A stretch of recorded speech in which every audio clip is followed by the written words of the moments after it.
When you invest in the Vocal Athlete package, that's my 2 primary vocal training courses, Mojave Audio is going to send you this microphone for free. That's right.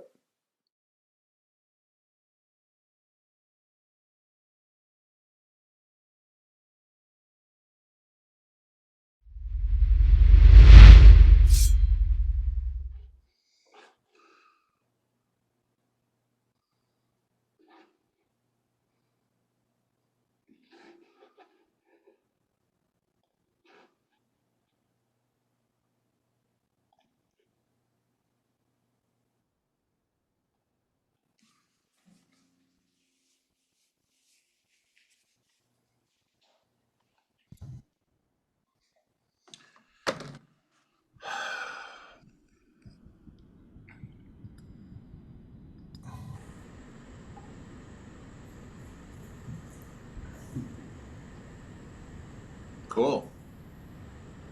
Julie. Joelle. Joelle. Like Noel. Okay, gotta remember that. Noel, Joelle like Noel. Jim, how you doing? Not too bad. How are you? Excellent. Thank you guys for meeting on Sunday. That's good. Joelle, how you doing? I'm doing really well. Been practicing, yeah, All right. and working on the onset and the track and track mostly. Yeah. Cool. Are you in Seattle by chance? Yes, I am. Ah, oh yeah. Old stomping grounds. Okay. Team. Let's do it. Joelle, let's watch you do a little warming up. Okay. And then Jim, we'll pivot back to you. Okay. All right. Let's just make sure that Joelle's doing some things correctly here.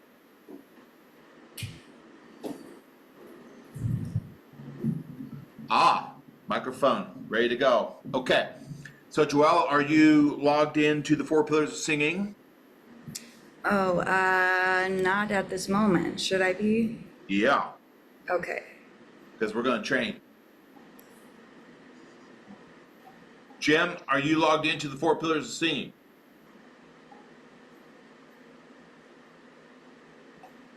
Jim, you're muted, buddy.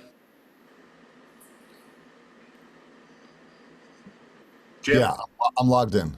All right. Joelle, do you have keyboard? Yes, I do. Cool. All right. And you got the mic? Great. So what I want to do is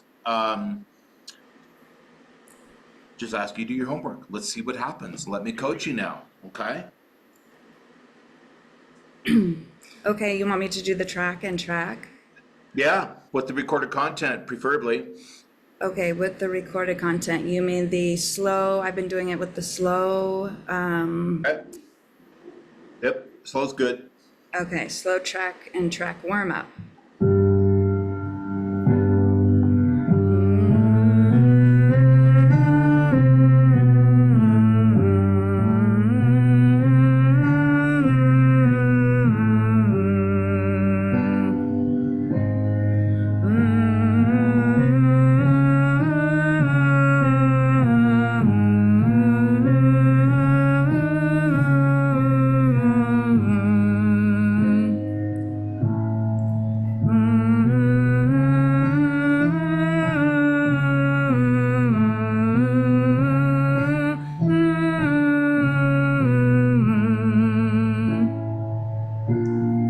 Pause.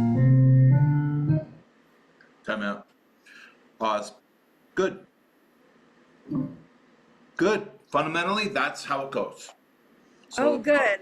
I've been working on it a lot. Yeah, well, I can tell. Fundamentally, that's how it goes. That's how it rolls. So that's half the battle. Now we just play a game of making it better. Okay? All right? So Yeah, digging that. Good. And the audio is really great, by the way. The technology where it's not.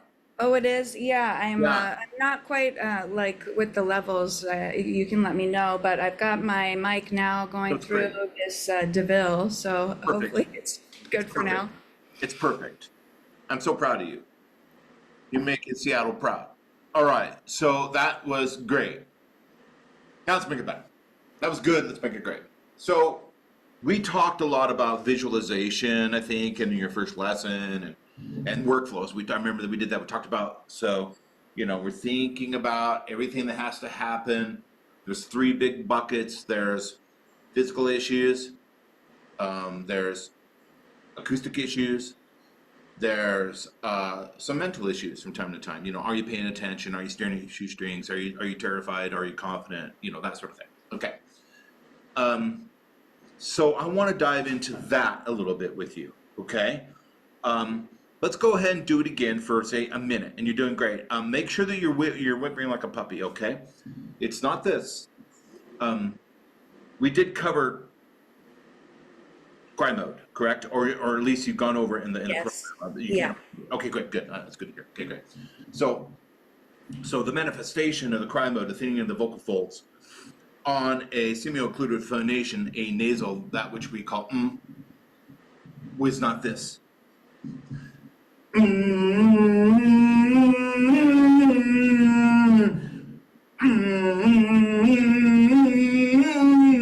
We're sort of like sitting on it, push.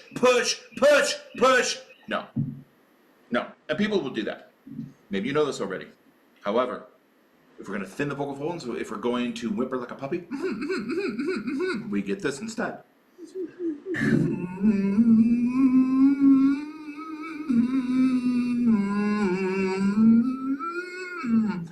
Now, my example that I'm not warmed up is a little weak, but you can hear the whimperiness. You can hear sort of the cry inside the mechanism. Great, good.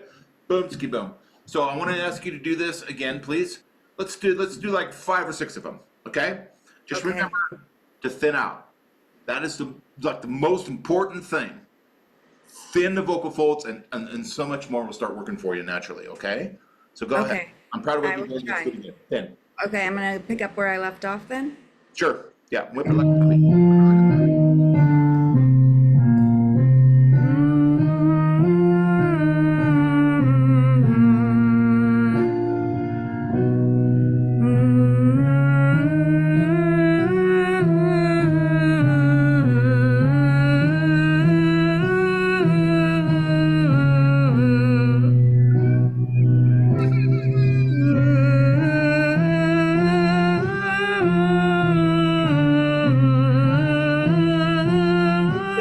Yes.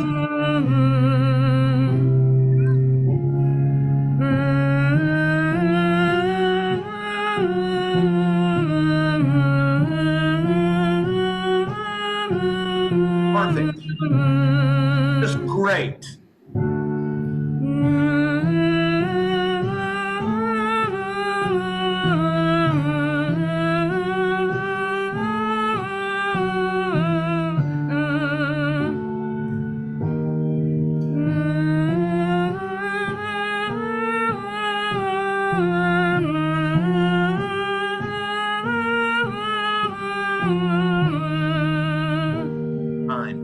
Time. So that's perfect. Yay, thank you. That makes me happy. Well, it should. It's not just, well, you got sort of the little vocal technique thing done. You got it right. Good. I mean, that's a win. That's cool. That should make you happy. But it's deeper than that. I'm telling you, man, nothing in 30 years of training myself and students transforms a voice more than thinning the vocal folds. Would you mind elaborating on it? Like, I'm just trying to get in touch with what that feels like kinesthetically. Yeah. That's very popular.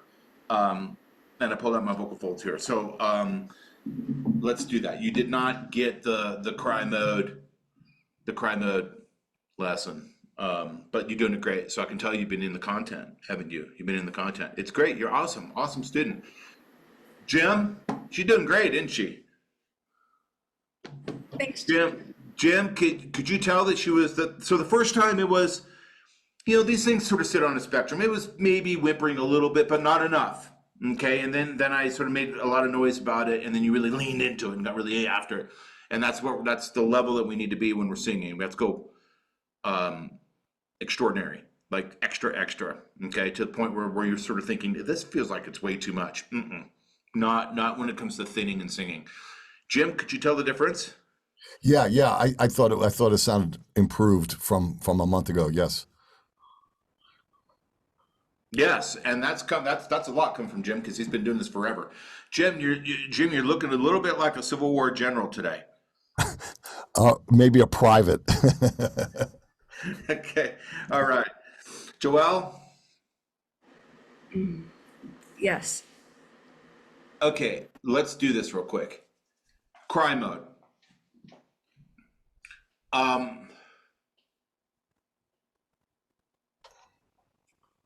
Cry mode is a intuitive physical mode. It's not intuitive to get into for singing, the context of singing, which we're going to get to in a second.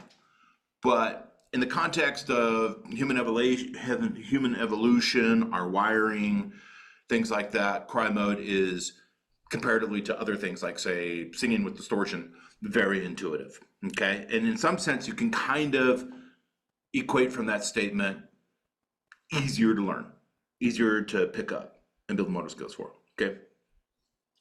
So cry mode is, if we go back in time, cry mode is the body's way of protecting the vocal folds, protecting the sound maker mechanism from being damaged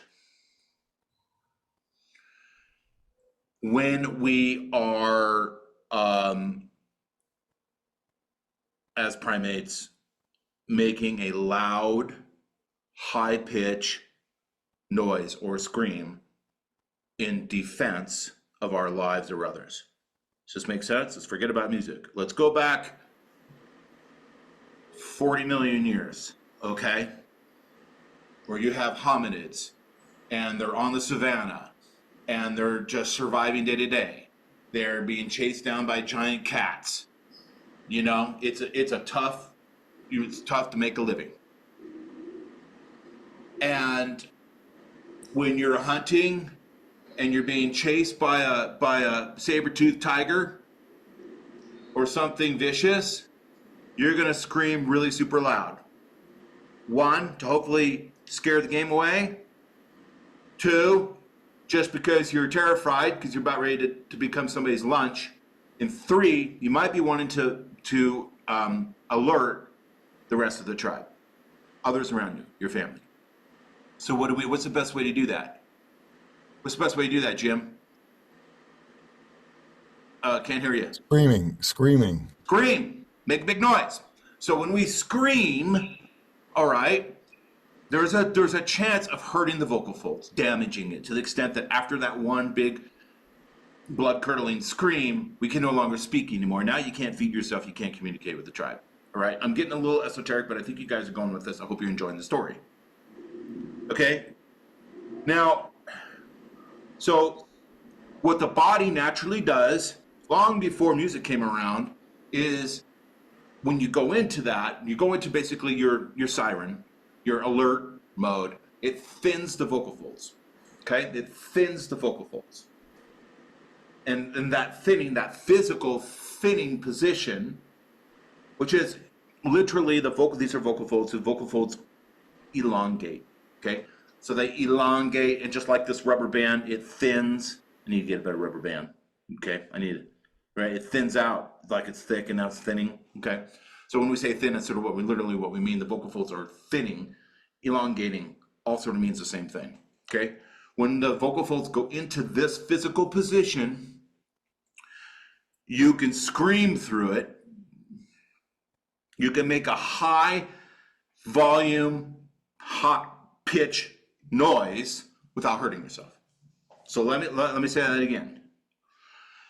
Put a lot of energy behind a lot of noise, on a high pitch, with a lot of volume on a thick speech-like position. By the way, the thicker fold position is what we need for speech. All right, in a speech position, you're going to hurt yourself. Go into the cry position or the alert, the scream position in a thin position. Literally, it's day or night. You can do it all day long. It will not hurt your voice. Okay. That's nature. Now, what if, let's go forward in time. So now it's 1970 and I'm Ian Gillan from Deep Purple, right? I'm in a rock band, I need to sing high. What if I took that same mechanism, which by the way, I just want to say that when babies cry, same thing. I'm a baby, I can't speak yet. All I can do is scream. That's all I can do. I'm too hot, I'm too cold, I need food, I shit my diaper, this is not working for me, I need some help. So a baby will scream all day long, won't they? And they don't damage their voice. Why? Joelle, that rhymes with Noel. Because they're crying while they're doing it? Well, no, come on now. Because they're not they're crying, and what's going on with the vocal folds when they're doing that? Oh, it's thinning. That's right. Okay. So emergencies, babies, all the same thing. Actually, when we laugh, it does the same thing too. Okay. Let's fast forward in time. What if we took that physical configuration and took it out of the context of emergencies and put it into the context of an art form called singing?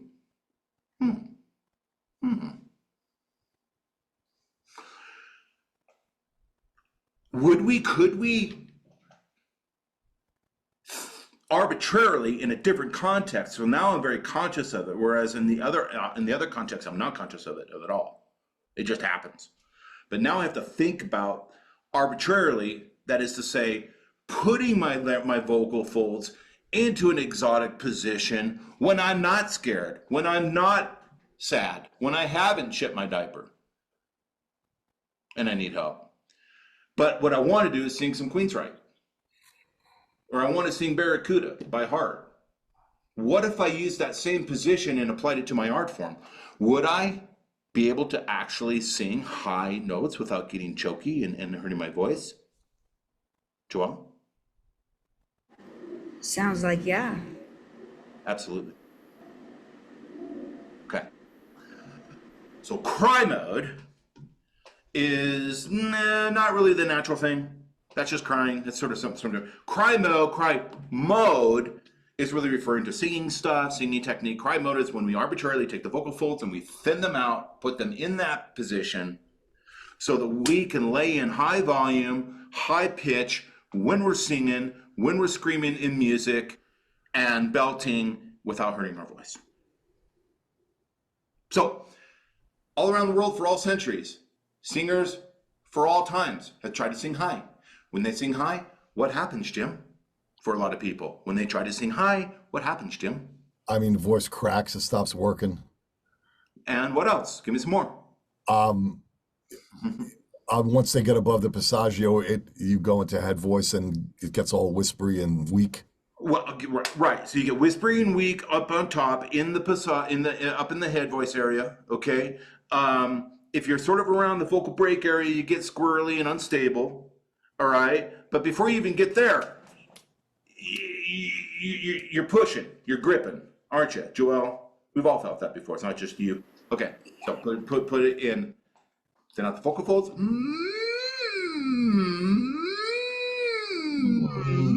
Go right through. Right through. I wish somebody would have told me that when I was 18 years old. But, you know, it kind of took me like 25. I was kind of doing it already because I was a really decent singer. But when the light bulb turned on and became conscientious of it, what I'm coaching you to do, to be arbitrarily turning it on, to be singing and be thinking, I gotta thin out my folds and get into cry mode. To be doing that took me 30 years. And literally overnight, I was singing better. I'm singing, Wheel in the Sky by Journey, Take Hold of Flame by Queensryche, all that sort of stuff that men love to sing, okay? If they can, hard. All right, so is that making sense, Joelle? Yeah, it makes a lot of sense. Thank you. You're welcome. Is that helpful for you? I hope Is so. helpful. I'm not sure I'll be able to put it into practice right away, but it makes more sense. It makes cognitive sense to me. Okay, great. I will show you how to put it in practice. I'm going Okay. to say one more thing, all right, and then we'll put it into practice. So the vocal folds, when we do thin out, here's 3 things that will happen. Number 1, when we thin out, just like this rubber band on this pin, when we thin out the vocal folds, it increases the compression. You see that? As I begin to thin out, it increases the compression. So I'm in cry mode. I'm singing right now. Fa la la la. Now I'm not singing. I'm going to just talk, go into speech mode, and talk to the crowd. I go back to a thicker position, and my compression goes away. All right? Is the compression, is that adduction? Yes. Same thing. Okay. Yep. To add. Yep. To bring the vocal folds together. That's right. So, cry mode, one of the benefits is it helps you get better compression, better adduction. That's cool. 2, which I already explained, cry mode removes all the constriction. Pretty much all of it. Like 98% of it. Okay? 3, cry mode, because the sound that comes from a thinned out vocal fold position, that is the coloration that comes out of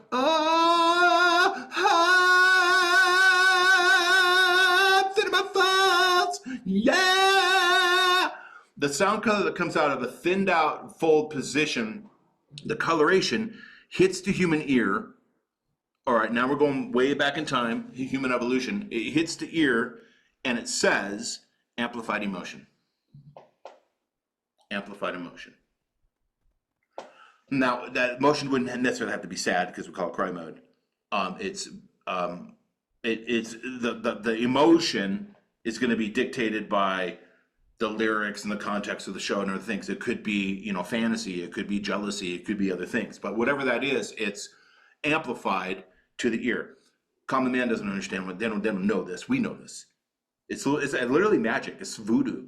If I sing, in the name of love, U2, Bono, that song about Martin Luther King, really cool song. If I sing that in cry mode, I'm going to touch the audience's heart much more than if I just shove and shout at it. Because the coloration that comes out of a thin out position is music to their ears. And they don't know why. Okay? Most importantly, removes constriction. That is freedom. 2, improves your adduction, your compression, which is great for singing. You have to have that. And 3, actually makes it sound more beautiful and more touching and more emotive.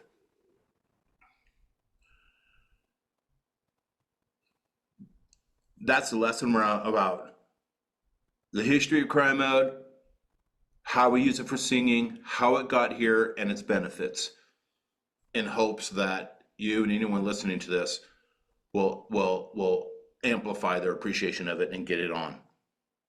Okay? Joelle, any questions from that?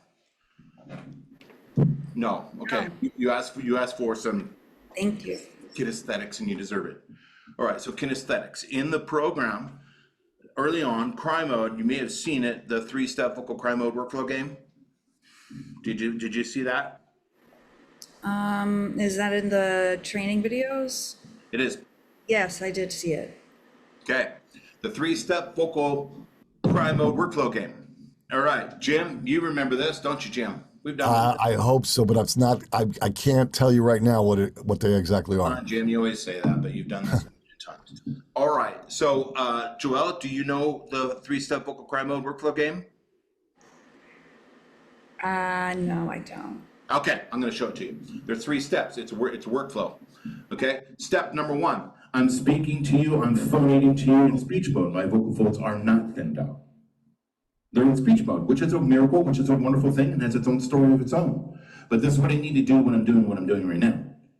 speaking, not singing. Okay, it's great for speaking. This thick configuration right now sucks bad for singing. Okay, so but when I'm singing that song, so I'm going to go from ground zero to the second step, which is I'm going to be speaking to you in cry mode. So I'm not singing. There isn't a melody. There isn't like a high note. There isn't some sort of something that would be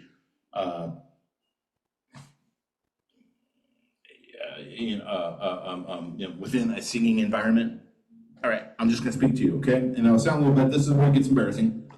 It's gonna sound a little bit embarrassing. It's gonna sound like, like I'm talking to you, like I'm crying. Oh, okay, all right, now I'm in cry mode. My vocal folds are thinned out. You can hear how it's just a little bit well, it's a lot whimpery, okay? My girl, she broke my heart, okay? And so it sounds like I'm crying, about ready to cry, all right? Or I've been crying, and I came to you, Joelle, to get some advice. Okay, you get where we're going here? All right, good. So we got the vocal folds in the right configuration. Now let's put it into context of something we might do when we're singing. What would we do? Step three would be, I'm gonna give myself a note, a pitch or frequency that would never be used in speech. It would only ever be used in singing. Okay, and I'm gonna siren from this speech position, a speech frequency, up to the singing frequency, whilst continuing my thinning position. Okay, all right, get ready. I tend to like to take it through the vocal fold, through the passaggio, so let's just go with our best friend, G4, okay?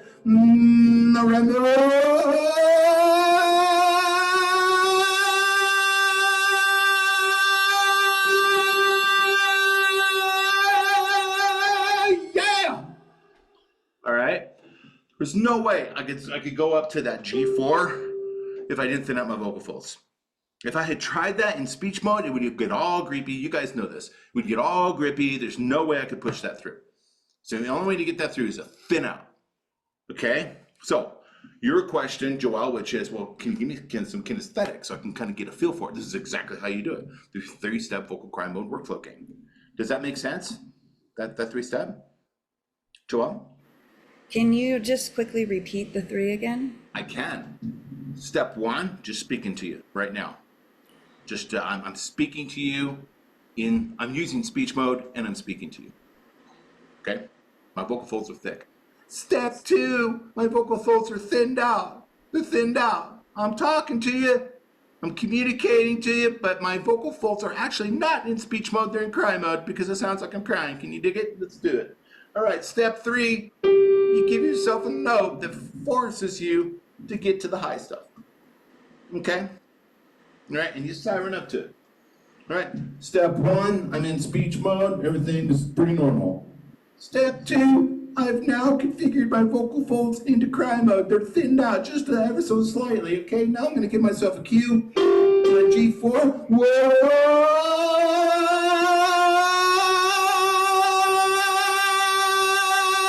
Yeah! Okay? And you maintain the thin up position as you descendo up to your target note. Make sense? Yes, thank you. And the lesson in the course goes through that. In fact, I think I actually do it probably like 3 times in the course in different areas, right? And it's actually, it's a little more controlled, a little better, a little more warmed up. So it's a little better than what I just did, but that's it. So now guess what happens, Joelle? I don't know. You're gonna do it. You're gonna do it. I'm gonna do it. Okay, got it. Okay? So you G4, you say? Well, I'm a different gender, so G4 is a good note for a man to go to if you wanted to go through your passaggio and into the head voices, sort of like that sweet spot for guys. It might be a good spot for you too. For some ladies it is, but you need to sort of figure that out. And Okay, I'm thinking a little higher for me. Exactly. So I'm going through my passaggio. All right. Okay. So, and which is makes Okay. it more meaningful, and it's a bigger win if you do it. Okay. I would say you go through your passaggio, which is going to be like B flat, right? So you're going to go to like the C. Ah! You're going to go up to the C. Okay. That's your target note. Slightly below it is your passaggio. So, Okay. right? Just go to C5. Okay. Okay, so I'm regular speeching. Now I'm going to cry mode and I'm going to fold. Time. Okay. Very calm.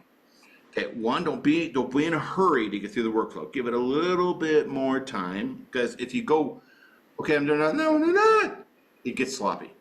Okay. The Okay. workflows have to be sort of rigid. They need to be proper workflows. Okay. So that's a small detail, but take your time.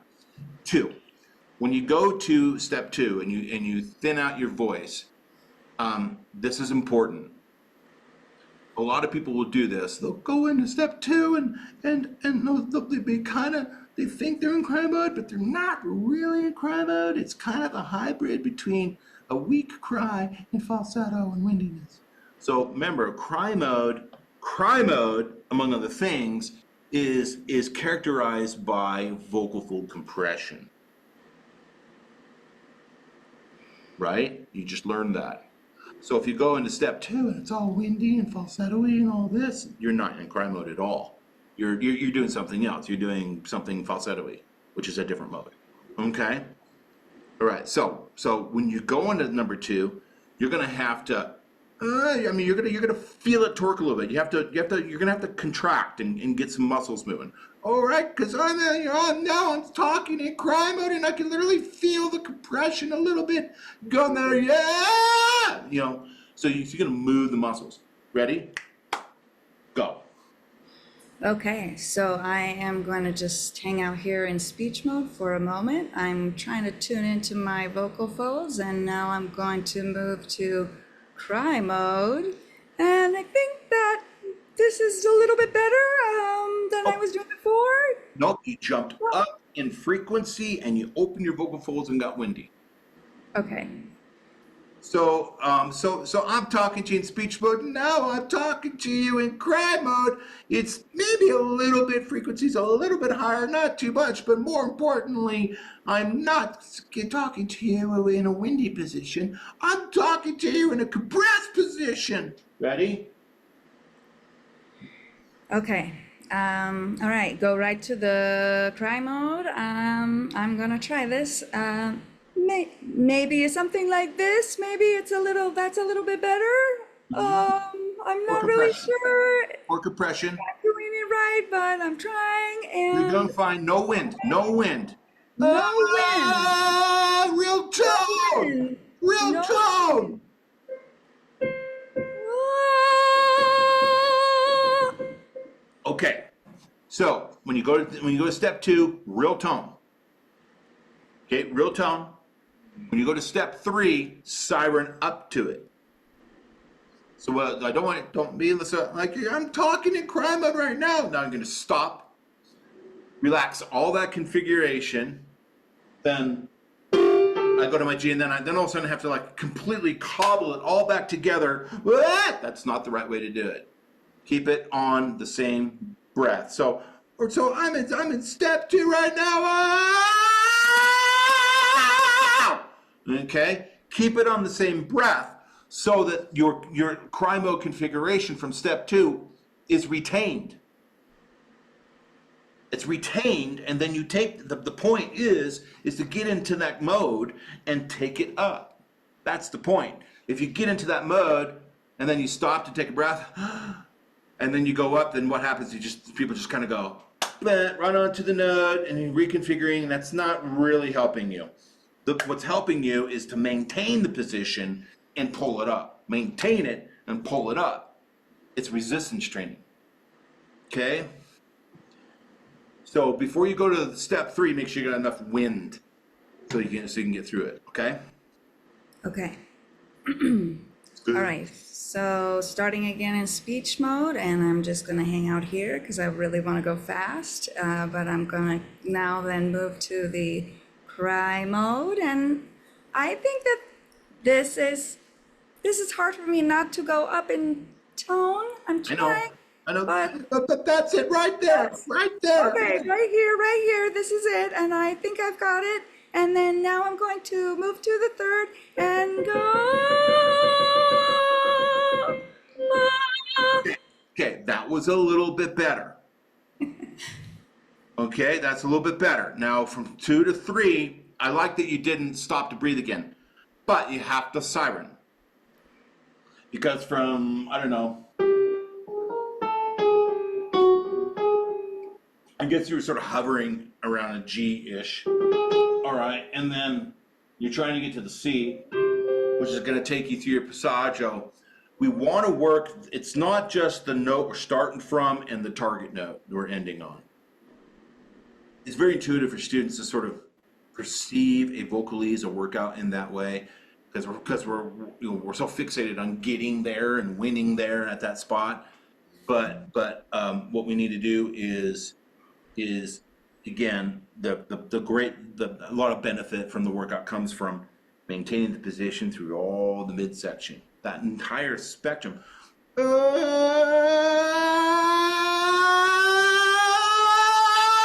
Right? So we're bringing back in the attributes and the benefits of doing sirens, whether or not we're focusing on cry mode or not. Okay, so do it again, Jim, then we'll pivot to you. Okay, I know you're waiting patiently, appreciate it. Okay, so here I am starting in speech, and I'm gonna try and stick down here by the C4, and then now I'm gonna move up to cry mode, and I think this is a little better. I'm crying, and I'm trying to... No, you went up and it's windy. You went down here in speech mode, then you went, no. Speech mode? No, I'm in cry mode. Now I'm in cry mode. Now I'm in cry mode, and I'm compressing the vocal folds. That's not cry mode.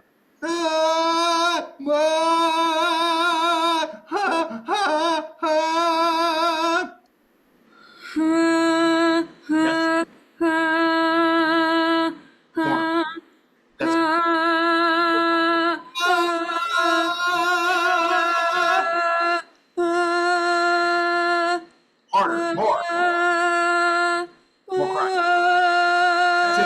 That's it. That's it. That's it. But when you go to your siren, don't go fast. Okay.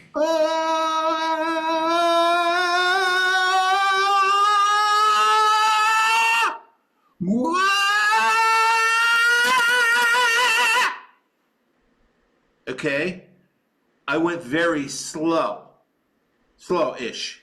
If you go fast, if you sweep it, you don't build any motor skills. You can spend years and years of having the right content, like you have it, and students, I've seen this, years of training, they got my content and they got the workflow down and everything, but everything is too fast. It's too fast. And if it's too fast, the body can't build the motor skills. And it's really a shame.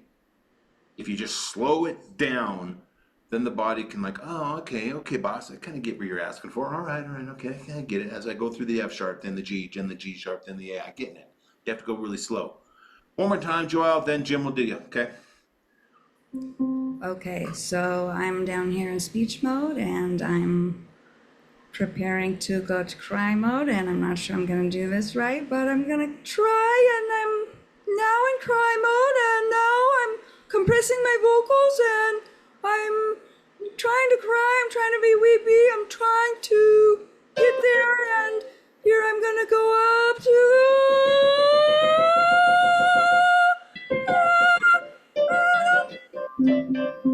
All right. Sorry, this is really hard for me. Is it hard? Yeah. Well, that's good. If it's hard, what does that mean, Joelle? What does that tell you? That's telling you something. If it's hard, what's it telling you? It means I need to practice. Yeah, it's telling you that we've hit that we've hit the sweet spot. That's if in vocal training, in strength building with vocal coaching, vocal training, when you find something that's hard, the great students that become great singers stop there. Makes sense. They all do. That's what I've done. They all do. All my buddies that are really amazing singers, you find a problem, it could be a vowel, could be cry mode, could be just getting through the passage or whatever. That's where you spend the next 2 weeks until you get it figured out. You refuse to lose. Okay? Thank you. Oftentimes students will go, oh, that's the hard part, and then they skip over it and they do the easy stuff, and then before you know it, they're playing the song that they can sing real well already, and they're just having too much fun. Don't have too much fun. Work on building your motor skills through the hard parts, right, Jim? Yes. All right. Well, that is cry mode flim flam. So I hope that was helpful for you. You need to practice that 3-step vocal cry mode workflow game in the shower, in the car, walking to work, you know, ducking into a stairwell for 5 minutes. You need to be very weird in society. People are like, what the hell is her deal? What is she doing? What's gotten into Joelle lately? And you just explain to them, I know it's weird. I know it's weird, but I'm just building my motor skills of my voice. And you'll see where this is going one day, folks. You'll see where this is going when I'm laying it out and I'm singing. Right? Thanks. On it. Yeah, I'm on it. Cool, girl. All right. Jim, what do you think, buddy? What do you want to do? Yeah. Could I make a comment to Joelle? Can. Yes. Listen, I don't. What helped me with cry mode was there's a Bugs Bunny cartoon where there's an opera singer, and he's singing in this super exaggerated cry mode, and the buttons pop off his tuxedo. So I don't know. I mean, I grew up watching Bugs Bunny, so it's probably on YouTube somewhere, but that was like super helpful because it was like a real opera singer doing exaggerated cry mode. Oh, I'll check it out. Yeah, I'll go find it. Thanks, Jim. Yeah. There's all kinds of examples around you. One of the things that helped me get aware of it, the story I was telling before, where I was kind of doing it, but not aware, but now I'm like I'm very much aware of it, which means all of a sudden it gets 5 times better when you're aware of it, was working on some David Bowie. Because I sort of came from a heavier, belty, Queensryche-y, operatic-y, chesty vibe. And somebody asked me to sing in a David Bowie cover band, which I thought was interesting. So I started playing around with the content, which is not a heavy belting thing. It's a little bit thinner, a little bit lighter. So I just started crying into it. And because the belty thing wasn't working. You know, I mean, you can't sing David Bowie if you sound like, you know, Bruce Dickinson, right? So I had to like thin it out, and so there are artists. Well, all of them do it to different degrees or another, but there are certain artists you can kind of lean into that cry a lot. And with women, be careful. With female artists, be careful, Joelle, because there's a difference between cry mode, like Ann Wilson from Heart, where there's great compression, and opening the glottis and getting windy and falsetto-y. Women do a lot of that. You can hear it in church every Sunday. Okay? Ha ha ha ha ha. Opening up, don't do that. Okay? Take those head tones and build that compression. Jim? Okay. You want to try something? Sure. Okay.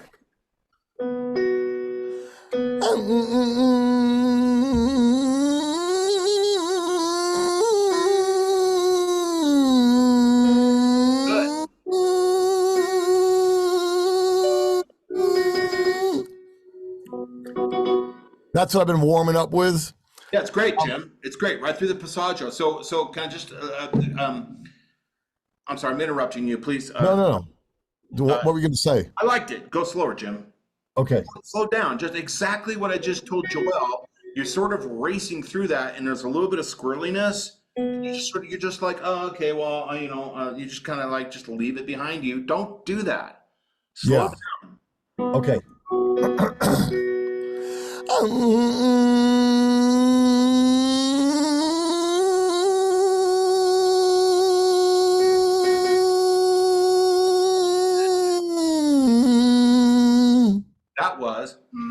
That was.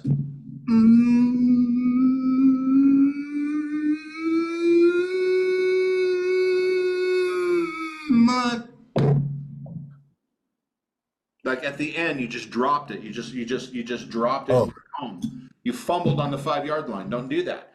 Okay. All the way up. Sirens. All right, at fancy cocktail parties, we'll call it the glissando. The glissando. Sirens. Slow and controlled. Okay. Slow and controlled, otherwise they're not worth a shit. You gotta go slow.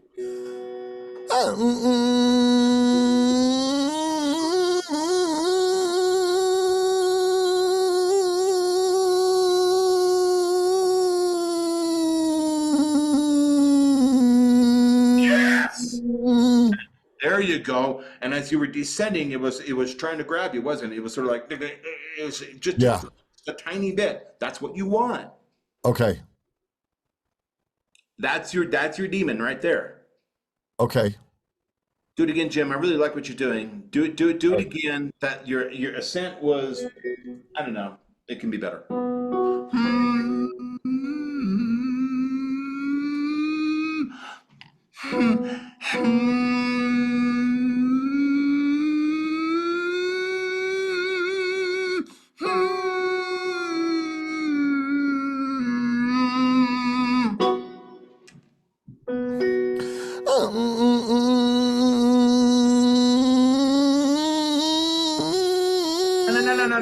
No. You almost had it. Okay.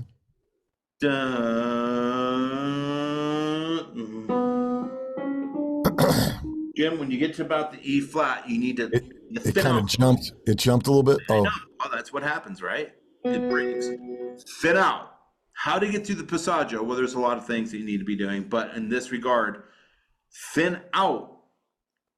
Cry harder and yeah, cry harder. Lean into it. Watch.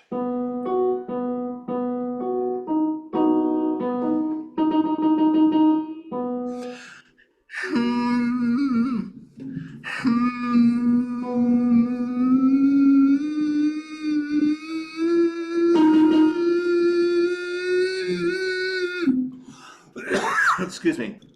You know, I'm so ironed out through there. It's hard for me to demonstrate it because it's all already coordinated. But okay, I know what you mean. I think I know what you mean, though. Yeah, fight harder to the passaggio, please.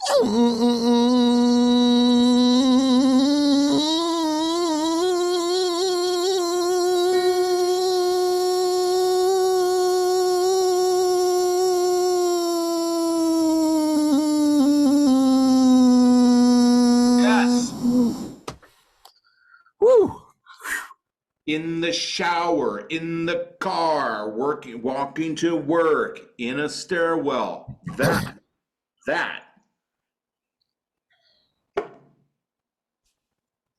it. Can I try it from C to a G? You can. And I'd like to see you take that position and then open the passaggio or open the embouchure and release the product, release the valve. On the G? Well, whatever. You could track it up and then release it up, you know. Okay. But by the way, Joel, where this goes, when he's tracking, and then whether it's an onset or the warm-up, the logical next step after buzzing on nasals is to open, release the valve, shape the embouchure, and present the product, right? So if you're singer-sizing in the shower, in the car, whatever, and you're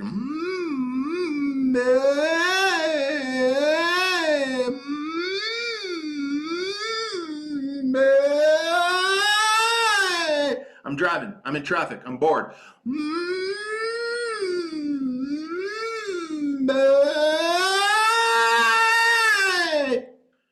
Right, all day long.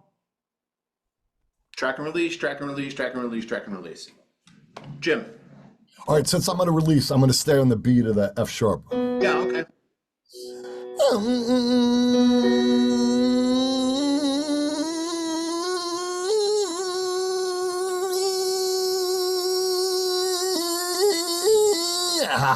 Lost it. Real close.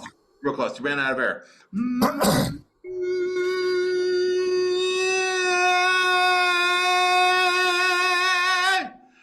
You're putting a little quacky compression on the front end of that, which is good. Okay. Yeah, I was trying to do that. Joel? Noticing that when he's getting that top note, there's a little bit of me. That's intentional. It's echoing back to the quack and release onset where we do the hyper compression. You may have seen that in the program. So Jim's done a lot of quack and release onsets, a lot of meep, meep. Okay, so he's getting to that note and he's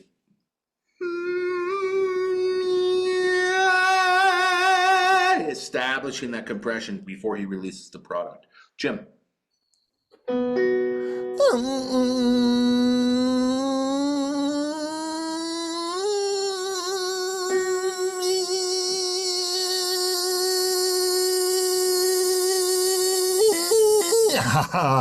Oh man, so perfect until we got to the vowel. Okay.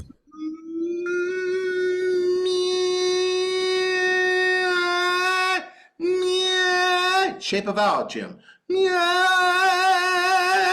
Steak and eggs. Steak and eggs. Steak and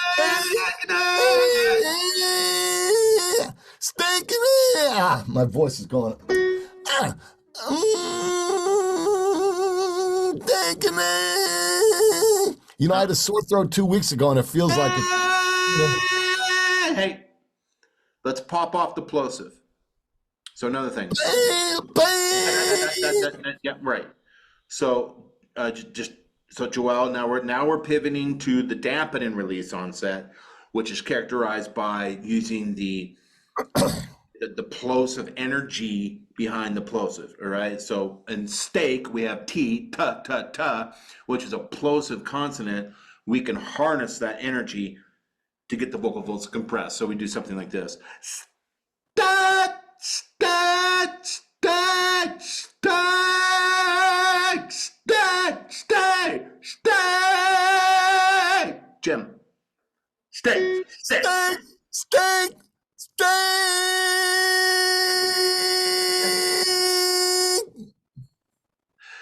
Let's tune that vowel a little bit. That's a little bit of a stack. I want more of a st. We need more in your ah, so we get steak.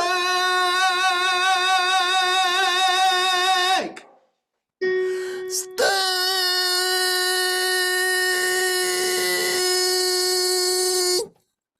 That's still that's got a lot of and e in it. That's a bit steak. It's hovering around e and ah. Bring in some curbing color. Steak. Bring in a little bit of or into at and e's. It's a cocktail. That was a little better. Out of the gates, a little better. Fix your embouchure, please. Zupe embouchure, monsieur. Steak. Steak. Jim. Steak. All right, Jim. Yes. Getting marginally better. Steak. Steak. Bop, bop. Steak.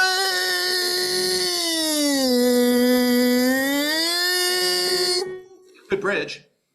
Okay. Yeah, yesterday I did about a half hour total of vocal exercises, Okay. and for the first 10 minutes, like weird stuff was happening. Like it sounded like I was sick, and I was sick 2 weeks ago, and it was like something was stuck in my throat. But after about 10 minutes, 15 minutes of warming up, it went away, and now I'm kind of halfway. Today I'm kind of halfway in between the two. Anyway. Well, I'm seeing good bridging. I'm seeing good technique. Okay. Just the intuitiveness. I'm not even sure you were aware of it, but the intuitive when you got to the top of the note and you were thinning, you're quacking for a little bit on the, you're putting a little bit of quackiness on that onset, and then trying to maintain that as you release the vowel. It's all good. That's sort of high tech. That's advanced stuff. Okay. You just got to get your vowels cleaned up. Okay. Clean up the vowels. So Jim, listen to the color of your vowel. So this is the arty part. All right. So this is, you're at the point when you get to the, and for you as well, Joel, when you get to the point where you've released the vowel, you release the vowel, that's the product. So the product is out of the factory. It's now shipping. Okay. It's ready to buy. All right. So you're going to release your product. Now, but you're not done yet. While you're maintaining that vowel,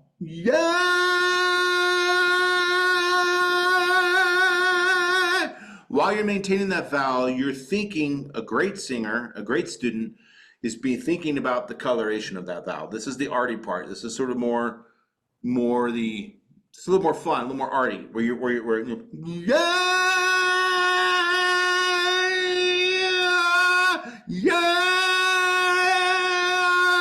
hear all that coloration that's going on there?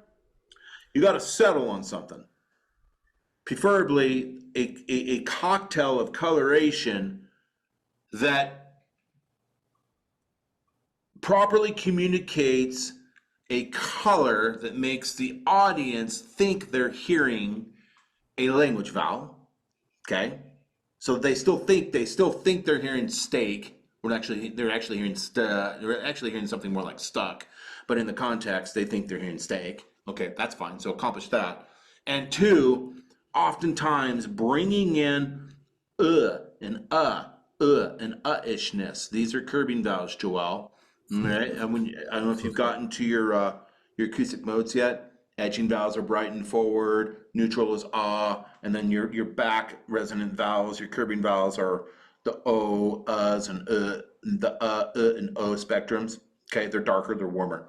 So what we do is A is an edging vowel, and we have to have a predominance of a-ishness so that the audience understands we're trying to say steak. Okay, so that's predominant of a-ishness, but I can't just go steak. It can't be all a on that note. It can be all a if I'm in speech mode down here and I'm saying steak, yes. But if I'm singing up here,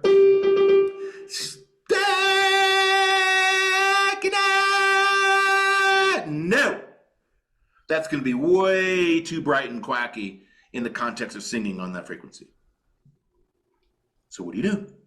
You bring in a little bit of you bring in a warm vowel. It's like mixing paint, you guys. It's literally mixing paint. So mixing vowels in sound is the same as mixing paint for the eyes. Absolutely the same. Okay? So, we're generally speaking when we're singing, we're generally leaning forward into a-ishness, a and ah-ishness as a foundation. Okay? As a benchmark. Oh, not a benchmark, but as a foundation. And then we bring in the warmer ohs and uhs. We blend those colors with the a-ishness to get it to sound right and not too bright. So I'm on my G4. If I just go all edging vowel, as if I would if I was speaking, it sounds awful to sing through that. So I'm going to have that. I'm going to maintain that, and I'm going to bring in to my cocktail some or ishness.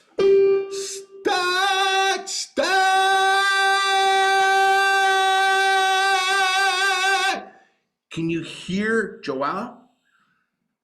You can literally hear multiple colors simultaneously. If you listen. I'm going to do this again. You can hear a-ishness. You can hear a pinch of a-ishness, and you can hear some ishness. When I blend them all together in a male voice on a G4, you get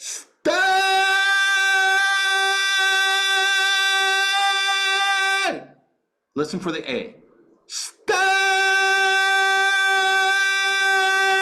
It's in there. Barely, but it's in there. Listen for the A. Exact same color. Same cocktail.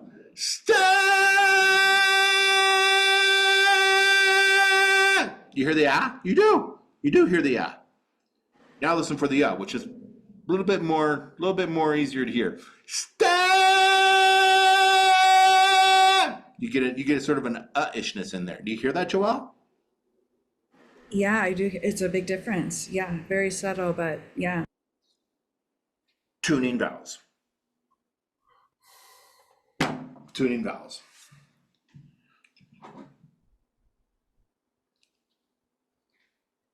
Bringing in the warmer colors, the ishness, those curving vowels, is a big part of making the head voice sound chesty, by the way, because it gives it a little bit of darkness.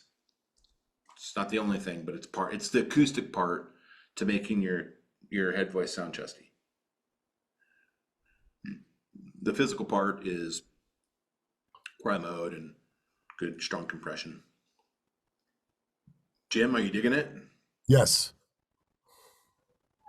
Okay. So I got into the weeds. It was fun, but let's go back. The whole point is once you guys, when you release the vowel, when you're tracking and releasing, when you release it, don't walk away from it. Focus on that vowel and ask yourself, is this the color that I want? It's an opportunity to be artistic for a moment. Is this the color I want? Do I want something that's really sort of bright and at-ish, like say, Klaus Meine from the Scorpions? Might work. It's not wrong. Might work for a certain song or a certain element or a certain style, or if that's your gig or whatever. They have to decide for yourself. I like a color that's a little bit more dark and warm and sort of Jeff Tate-ish. That's what I like. But that's a personal creative choice. Joelle, women are going to benefit a lot by adding shades of and ishness into just about anything you do on a high note. Okay, because your vocal folds are literally half the size of a man, so you're at a higher risk of sounding shrill and wacky.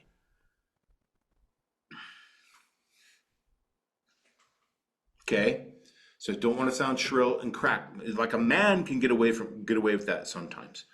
A man can get away with not dampening the larynx and not doing the warmer, darker vowels. And if he does that, you're basically Klaus Meine from the Scorpions. You can get away with it if you're a rocker. Okay. But if your woman, not really, in my opinion, it gets sort of shrill and too quacky. So for years, I've always coached my lady students to really become experts at adding in those warmer colors and getting the larynx down, dampening the larynx. Okay, which is a way of helping to get those warmer colors. Does that make sense, Joelle? It's like deeper in the program. You may not be there yet, but Yeah, I think that I have it conceptually. I'm excited to play around with it. yeah. So if you're singing, and the lower the frequency, the less all of this stuff really applies. One of the easiest gigs in the world is being just a sing low country singer. I mean, people are not going. A lot of people are not going to like that because they don't understand. But honestly, I could sing country music in my sleep. Okay, and there's other things that are difficult about it, like retracting the tongue slightly on R controlled vowels or getting nice R, and then you get some cool effects going on to get it right. But anyways, when you're high, the higher we go, the more we need lessons. The higher we're going to sing, the harder it gets, generally speaking. The higher the frequency, the more we need to really dial into our advanced techniques to make it all work. The lower the frequency, the closer we are to speech mode and speech frequency levels where it's just easier. Okay? No arguments there. Everybody understands that, right? So a lot of what we're doing in these lessons is trying to figure out how to make this sound better, right? So, Joelle, ladies, as you go higher, be listening to your tone and be thinking about dampening the larynx and adding in some curving vowels. So for your homework, I want you to go to the lesson that goes over acoustic modes. You say acoustic, what was it? Acoustic modes. Modes. Okay. It's so like physical modes are cry mode, falsetto. It's positioning of the vocal folds and all that jazz. Those are our physical modes.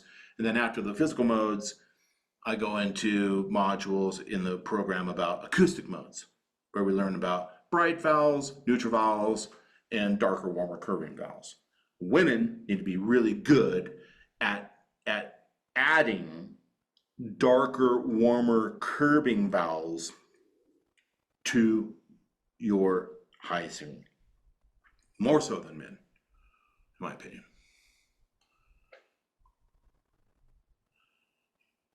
Does that make sense, Joelle?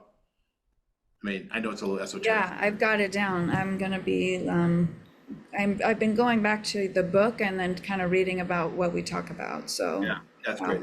That's Yeah. so perfect. Okay, so it's a little esoteric at the moment, but after you go through, you'll be like, oh, I totally get it now. All right, so acoustic modes and larynx dampening. It might be called larynx anchoring, larynx dampening. Okay, in the program. Really good for women if you want to sound sort of like, you know, belty and a little bit chesty on the high notes, and you do, because your alternative is to sound screechy. Good student, Joelle. Thank you. All right, cool. Jim, you need to shave, man. You need to shave. You need to... I got. I'm going to shave after I finish my book. After that, I just keeping this going. Jim, you got to get out of that studio. Yes. You've been in there for too long. True. All right. Well, give my best to the New Yorkers. And Okay. I'll see you guys in about another month. Hopefully that was helpful for you. It was great. Thank you so much. You're welcome so much. All right. Have a good month. Keep practicing. Keep month, training. everyone. Joelle, one more thing. Get on your feet somewhere. Maybe it's not in your apartment. Maybe you've got, you know, neighbors that don't understand or whatever. But make sure that now you're getting the stuff conceptually. Get one of these in your hand. Get into a jam room or a basement or an attic or a barn out back or somewhere where you can plug in and make noise. Okay? Okay, yeah, I have actually no noise restrictions here, luckily, so I'm in a little house of my own, so no neighbors to bother. Wow. So that is such a privilege, because one of the things that's so difficult for students through the years is kind of where you're at, where like they're excited, they get it, they're on the book, they're on the course, everything, and then they have to actually start working out. Okay?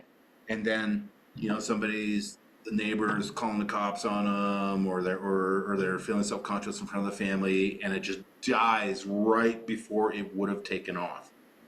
So anybody that has the luxury of having privacy to quack like a duck, you know, to do scales and to make noise and to sing scales and sound crappy and to sing scales and sound amazing and not have to worry about it.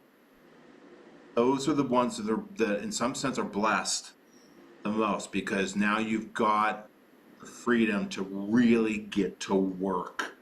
All right. And if you're telling me you have that, Joelle, you have a wonderful opportunity that most students don't really have at that level.